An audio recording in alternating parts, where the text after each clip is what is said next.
Karena sesungguhnya kuburan itu bukanlah tempat peristirahatan yang terakhir. Kuburan itu hanyalah awal persinggahan dalam perjalanan panjang di negeri akhirat. Di dalam hadis yang diriwayatkan Imam At-Tirmidzi dari sahabat yang mulia Utsman bin Affan radhiyallahu anhu, Rasulullah sallallahu alaihi wasallam bersabda, "Innal qabra awwalu manazilil akhirah, faman naja minhu fama ba'dahu aisaru minhu, wa man lam yanju minhu fama ba'dahu asyaddu minhu." Sesungguhnya kuburan itu adalah persinggahan yang pertama dalam perjalanan di negeri akhirat. Maka barang siapa yang selamat dikubur, perjalanan berikutnya semakin mudah. Dan barang siapa yang tidak selamat dikubur, maka perjalanan berikutnya semakin berat. Kemudian Nabi SAW mengatakan, "Ma ra'aitu manzaran qat illa wal qabru afdha minhu." Tidaklah aku melihat suatu pemandangan yang mengerikan kecuali kuburan itu jauh lebih mengerikan darinya. Jadi jamaah sekalian, semua yang pernah kita dengarkan, semua yang pernah kita lihat di dunia ini, sesuatu yang mengerikan itu tidak ada apa-apanya dibandingkan pemandangan di alam kubur, tentu bagi orang yang mendapatkan siksa kubur.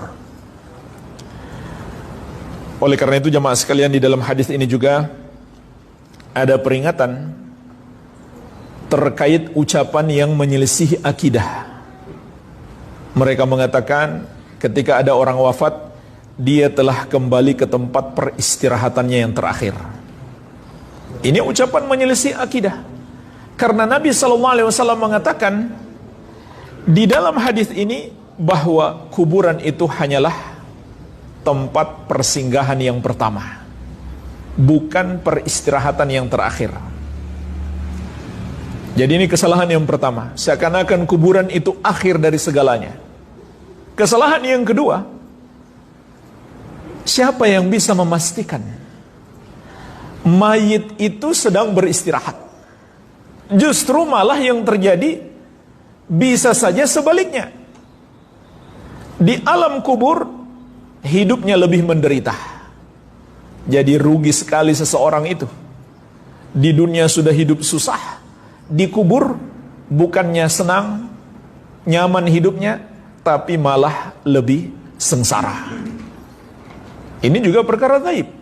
Nggak mungkin kita tahu orang itu hidupnya sedang beristirahatkah atau justru sebaliknya mendapatkan azab yang sangat pedih di alam kubur.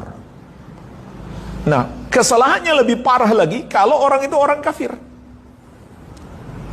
lalu diberi label almarhum. Apa artinya almarhum? Yang sudah dirahmati, padahal orang kafir, yang sudah Allah pastikan sebagaimana akan kita bahas insyaallah ta'ala, dia adalah termasuk penghuni neraka dan dikubur dia mendapatkan azab yang sangat dahsyat. Bagaimana bisa dikatakan almarhum atau rib? Apa artinya rib? Rest in peace, beristirahatlah dalam damai. Padahal dia orang kafir. Kalau dia muslim pun kita nggak bisa memastikan apakah ibadahnya diterima oleh Allah atau tidak. Kita nggak tahu. Bagaimana bisa kita katakan dia sedang beristirahat dalam damai?